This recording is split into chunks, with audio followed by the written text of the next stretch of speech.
Now we back, Mr. Nightmare, man. 3 disturbing, true hidden camera horror stories, man. A long ass title, but you know my boy finna eat, man. Going to grab his snack, man. Grab your cover. You feel me? It's what? 1 a.m. at night? Yeah, it's damn near 1 a.m. at night, man. Let's go, man. Get comfortable, man. We finna lock in. Let's go.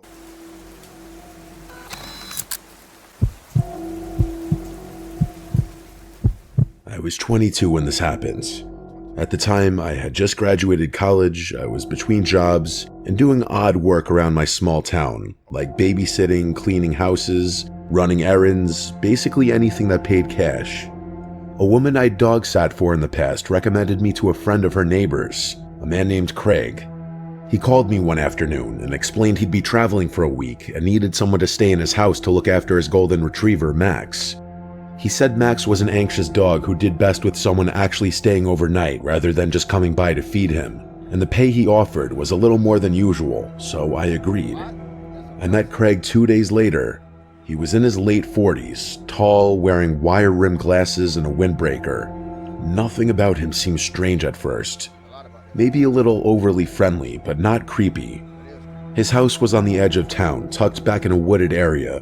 That's a The red place flag. itself was nice, but a little dated, like with beige carpets and floral curtains.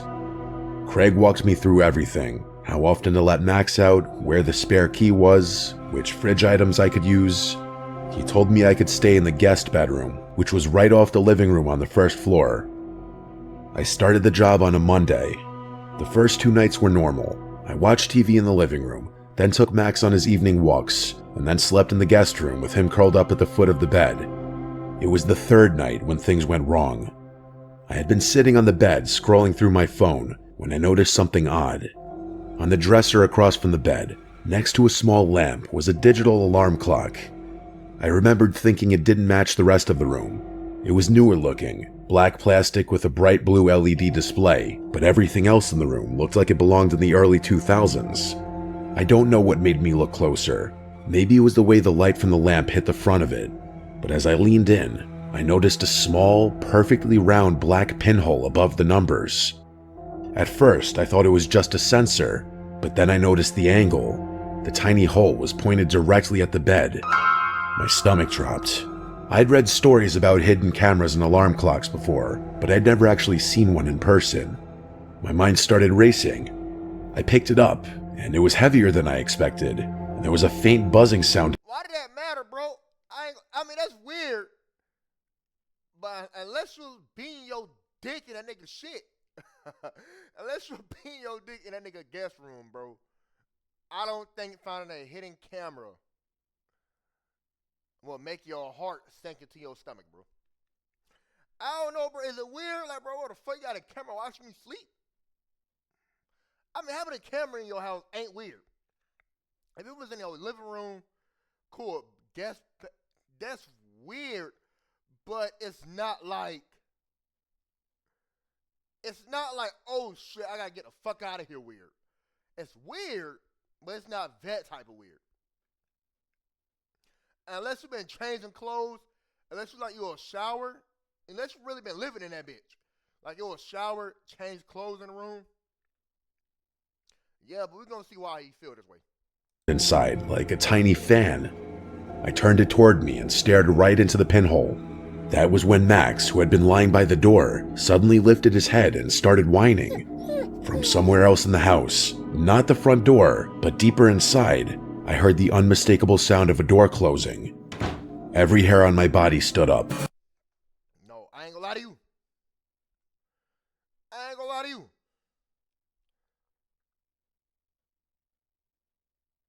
If I find a hidden fucking camera, I stare into it. Me and a dog is locked in a room, and I hear a fucking door close across somewhere in the house. Clear as day, I'm shitting myself. Like when I tell you, bro, being paralyzed in fear is so over fucking women, bro. First thing I'm doing, bro, I'm locking the door. I'm locking the door. He says on the first floor, locking the door, breaking the window if I can't open that bitch, grabbing my shit, and I'm beelining it, bro.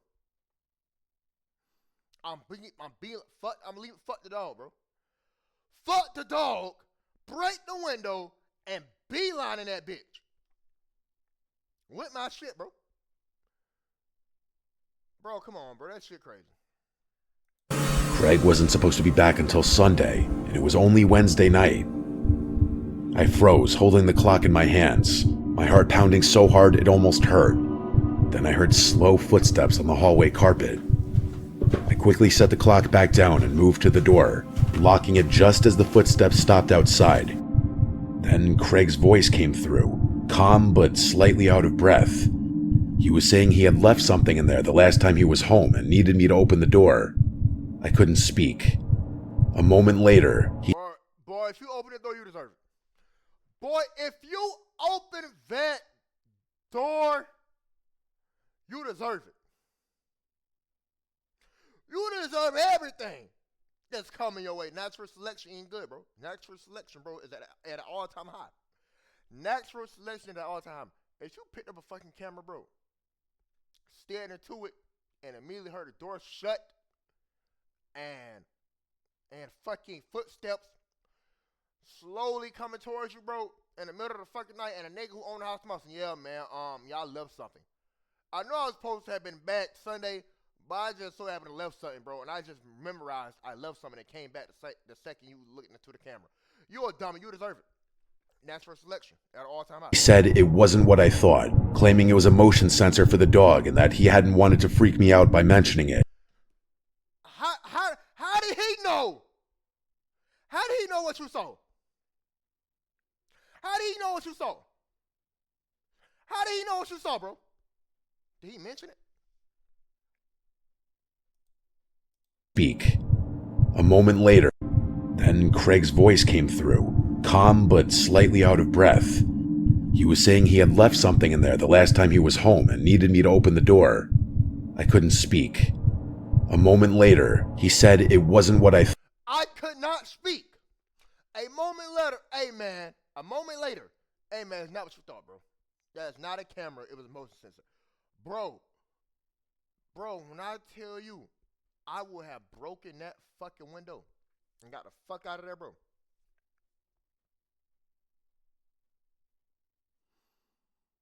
Bro, that nigga was in the house the whole entire time. That man was in the house the whole fucking time? Yeah, bro, that shit terrifying, bro. thought, claiming it was a motion sensor for the dog and that he hadn't wanted to freak me out by mentioning it. I backed away from the door, my hand over my mouth. He told me to come out and that we would talk like adults, but when I didn't respond, his knocking turned into pounding. He yelled at me to open the door, with his voice no longer calm, but sharp and angry. Max started barking and jumping at the door, which only made Craig sound more agitated. I glanced at the window, which was low enough to the ground to climb out, but it was locked. So I fumbled with the hatch, my hand shaking so badly it took me 3 tries to open it. Behind me, Craig was still pounding, now shouting that if I didn't open the door, he would get the key to the room and call the cops and tell them I broke into his house. I didn't wait to hear more. I shoved the window open, climbed out awkwardly, and dropped onto the grass outside. Max scrambled after me, his nails clicking on the window ledge, but he ultimately gave up and didn't jump out. I ran through the side yard and down the gravel driveway until I reached the road. My phone was in my pocket and I called my mom, who lived 15 minutes away. I told her to come get me right now. By the time she pulled up, I was hiding behind a cluster of mailboxes. Craig's house was nowhere in sight from that spot, but I kept looking over my shoulder. I stayed at my mom's for the rest of the night.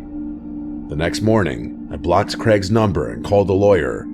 The lawyer said that without physical proof, like a recording of the camera or the device itself, pressing charges would be difficult.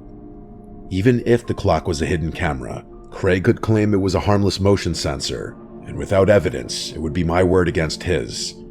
I wanted to go back and take a picture of it, but my lawyer strongly advised against returning to the house alone, and the idea of seeing Craig again made my skin crawl.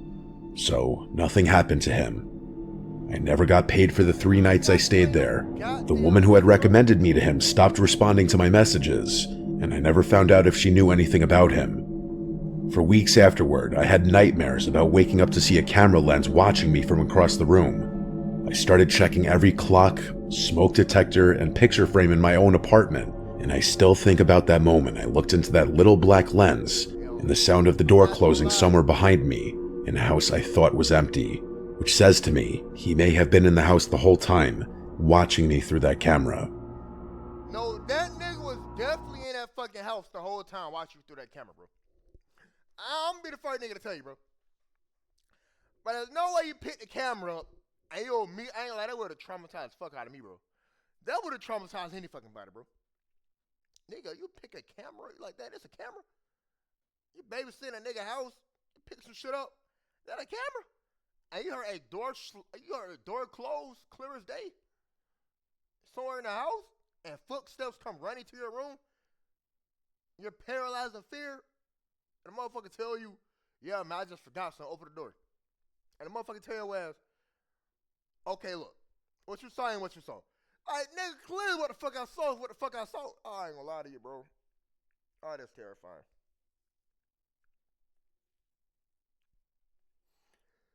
Oh, that's fucking terrifying, bro.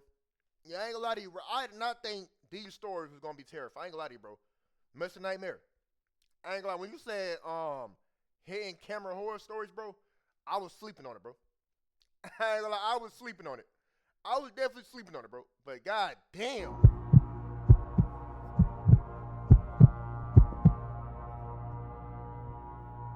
I booked the Airbnb in late September, a week before my girlfriend Emma and I planned to spend a few days visiting her sister in a small town about 3 hours from where we lived. And I picked it because it was cheap, close enough to her sister's place, had good reviews, and looked cozy in the listing photos. An old 2-story house with a wraparound porch, warm yellow lighting in the living room, hardwood floors that gave it a kind of storybook feeling, and one small detail in the description that I didn't think much of at the time, which was a note telling guests that the basement storage room was off limits.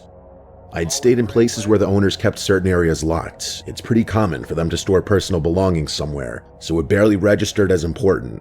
But when we pulled into the driveway just before sunset on the first evening, the place looked a little more weathered than in the photos.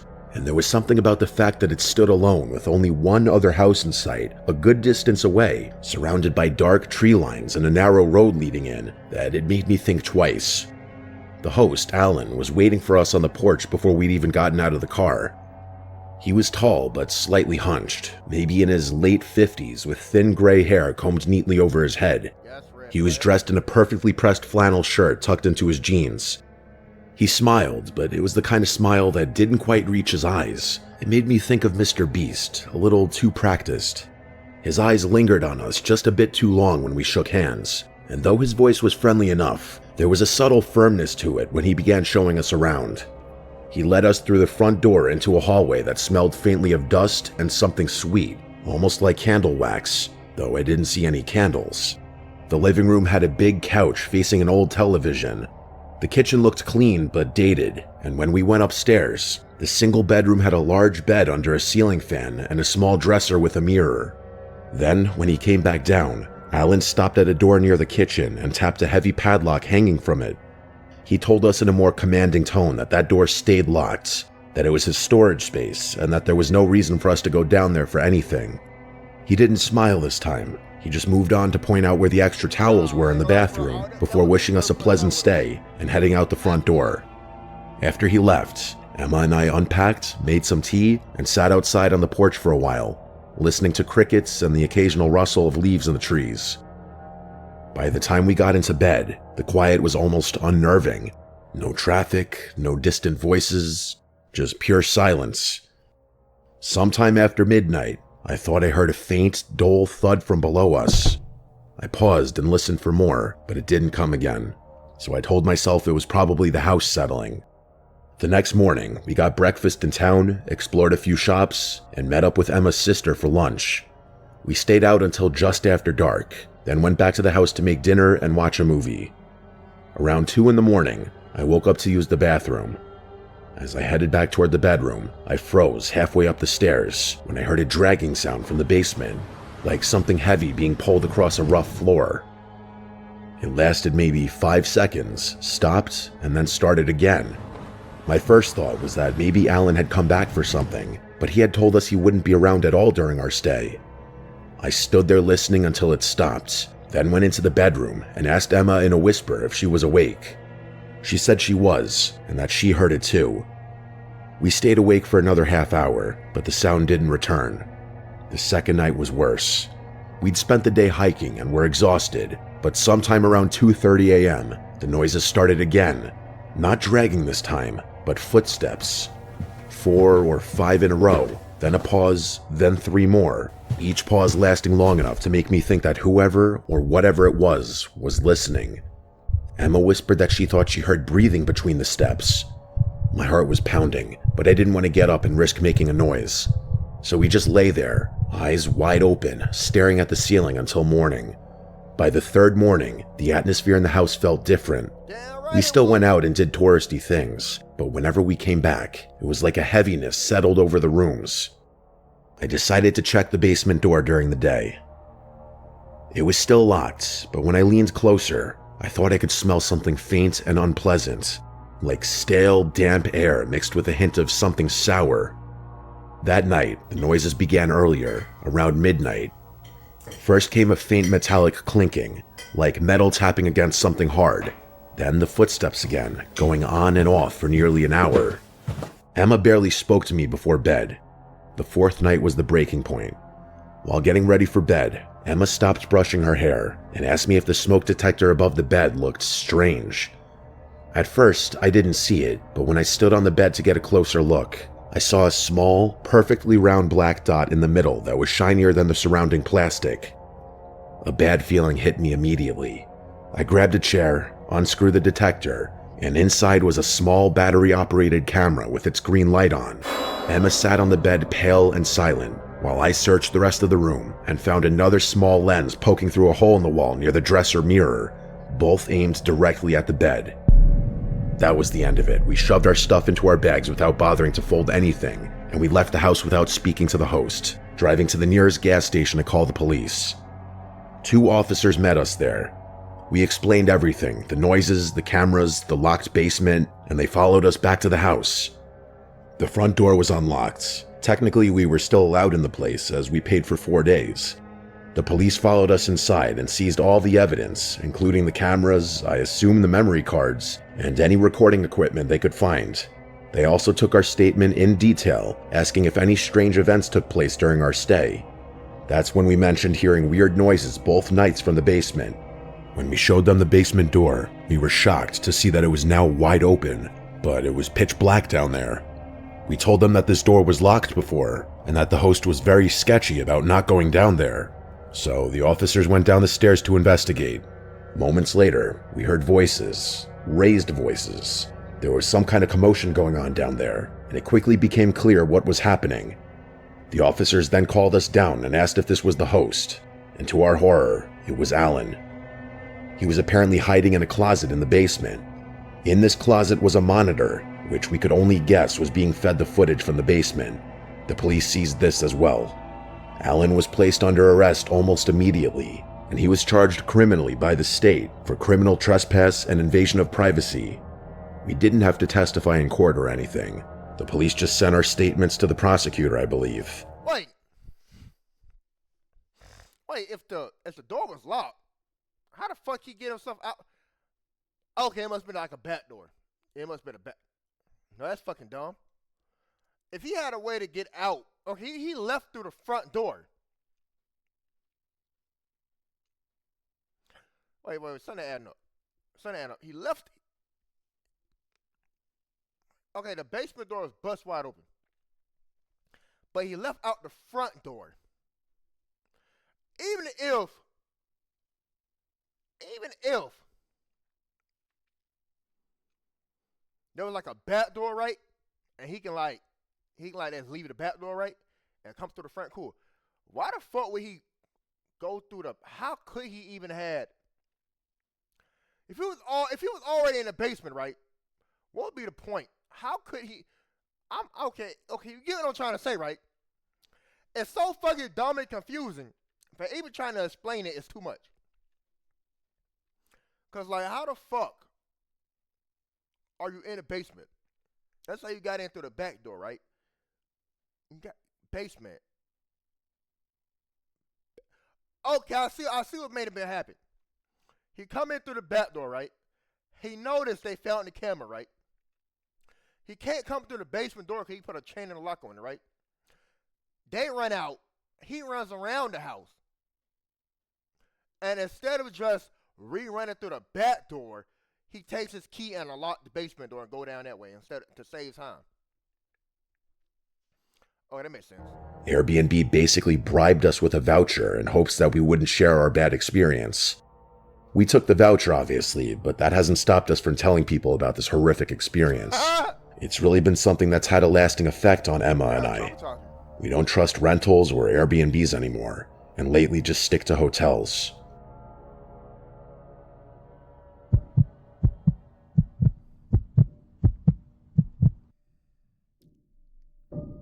My name is Joe, and this happened about a week ago. I live in a 2-bedroom apartment with my roommate Eric. I didn't know him before moving in. We met through a Facebook housing group. He seemed normal enough when we first met to check the place out. He was quiet, polite, and kind of awkward, but not really in a bad way. At the time, I thought that would be a good thing because I wasn't looking for a best friend, just someone responsible enough to help pay rent and not trash the place. For the first couple of months, it was fine. We had opposite work schedules. I worked a regular 9-to-5 office job, and he worked at some warehouse on the late shift. Because of that, I barely saw him. Most of the time when I was leaving in the morning, his door would be shut, and at night when I came home, he was usually gone. We'd cross paths once or twice a week, usually just exchanging a few words in the kitchen or living room. It was nothing special, but it worked. Then I started noticing little things in my room that made me feel off. The first time it happened, I came home late and saw that my closet door was open. I usually keep it closed because I don't like seeing my clothes sticking out, but I figured maybe I had left it that way that morning. A few days later, I noticed my desk chair turned slightly toward the bed. I never sit in it that way. Bro, a lot of people, bro, you know what's crazy, right? Like, bro, like, that shit is so fucking real, bro.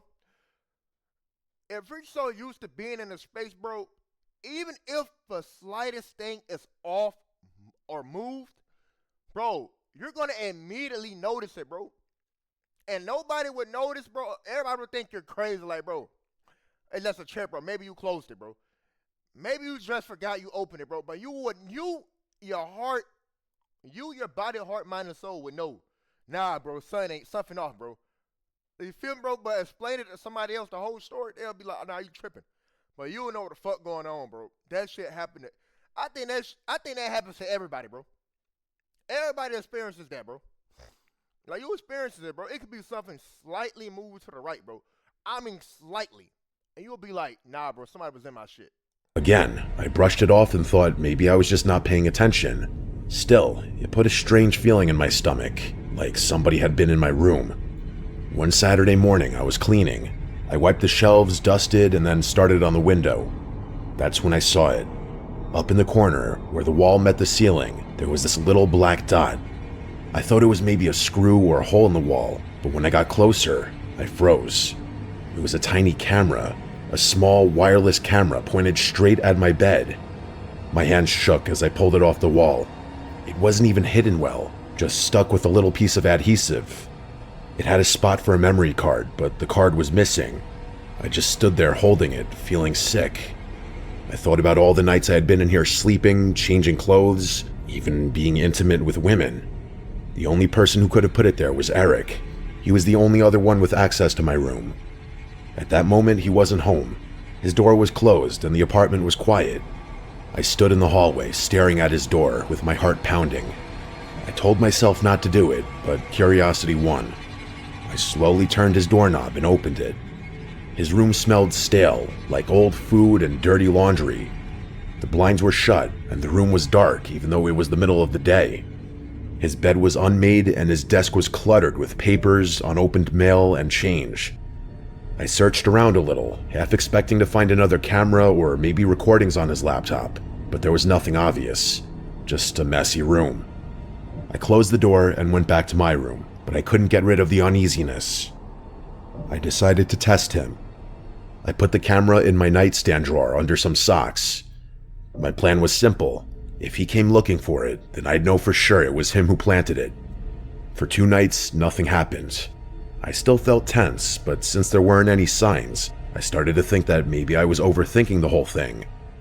Then came the 3rd night. I woke up at around 3 in the morning. At first, I wasn't sure why, but then I heard a noise.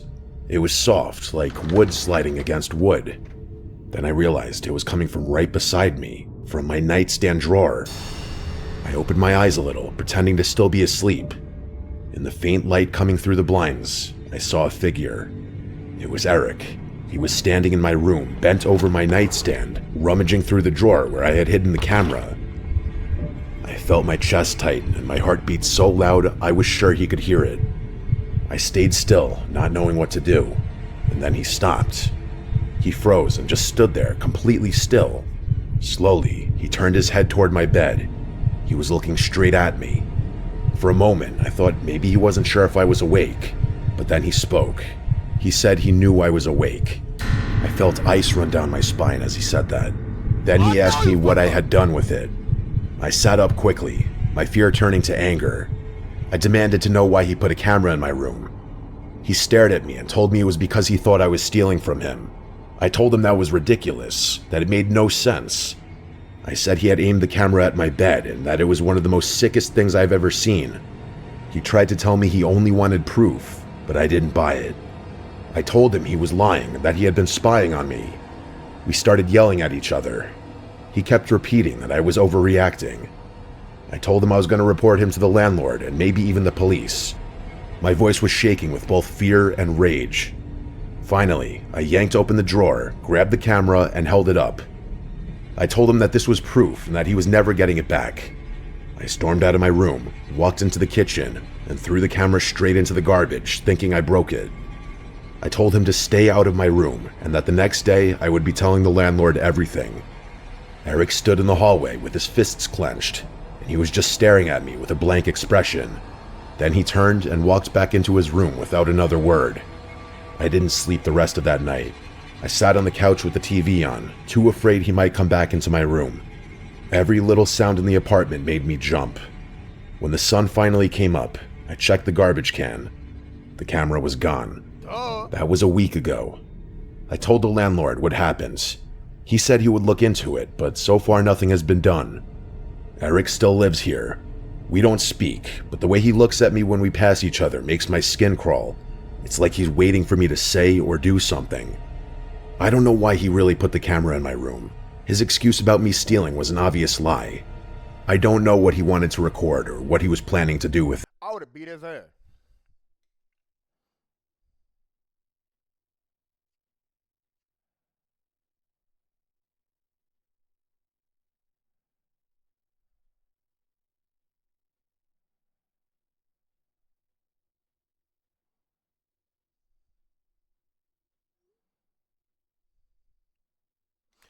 I would have put. I ain't lie. I ain't gonna lie to you. I would have been scared. Not scared to like fight, but bro, like the shit, bro. You're not, bro. That shit is going to scare you, bro. I don't give a fuck who you think you is, bro. Remember you sleeping, bro. You hear fucking rambling. You crack open your eye, pitch black, bro. It's a figure right over your fucking bed, bro. Like, what, bro? You gonna be scared? And you trying to play it sweet, and nigga be like, I know you're awake. Like, what? Then you gonna be scared. You gonna be scared, bro. I ain't like it, bro. Bro, being scared don't make you pussy, bro. Being scared don't make you pussy. It don't, bro. Not doing nothing make you pussy, bro. But being scared, bro, that's human emotion, bro. That you can't human emotion don't make you pussy, bro. Crying, being scared, bro, that shit don't make you scared, bro. Shit make you human, bro. I would have been scared putting belt to ass, bro. Cause like, what the fuck? We would have tore that bitch up. Van, when he went in his room, right? Cause the fight would have happened in my room. My room would have got fucked up. But soon he would have stormed off into his room. I would have followed suit. and I would have fucked this room up. Every time you saw me, I would have put belt ass. I'm telling you, bro, son would have had to give. Fucking weirdo. And if people doing And that, honestly, that's I weird. don't want to know. But every night when I lay down in bed, I can't shake the feeling that there are more cameras hidden around me. Maybe in places I wouldn't think to check. I scoured the entire room and couldn't find any, but still, the thought does linger in my mind. Last night, I was awake late and heard footsteps come down the hallway and then stopped right outside my door. For over a minute, there was silence, except for slight cracks in the wood floor outside my door from the pressure of him standing there. He stood there like a creep for a couple of minutes until I finally heard his footsteps move away from the door. I'm looking into moving out. I'm also trying to figure out if pressing charges for invasion of privacy or something is feasible, considering I didn't even think to take a picture of the camera or record the confrontation or anything. I don't even have any texts from him admitting to placing the camera there. I've got literally nothing. See, he bullshitting, bro. What I would have did, right? I would have placed my own cameras in that bitch. I would have placed my own cameras in my room, bro. I would have caught all of that shit, bro. I would have caught all of it, bro. Like, you're a fucking weirdo. But anyway, wish me luck in this I situation, gotta wish you. because I'm not sure what the outcome will be. But stay dangerous, my boy.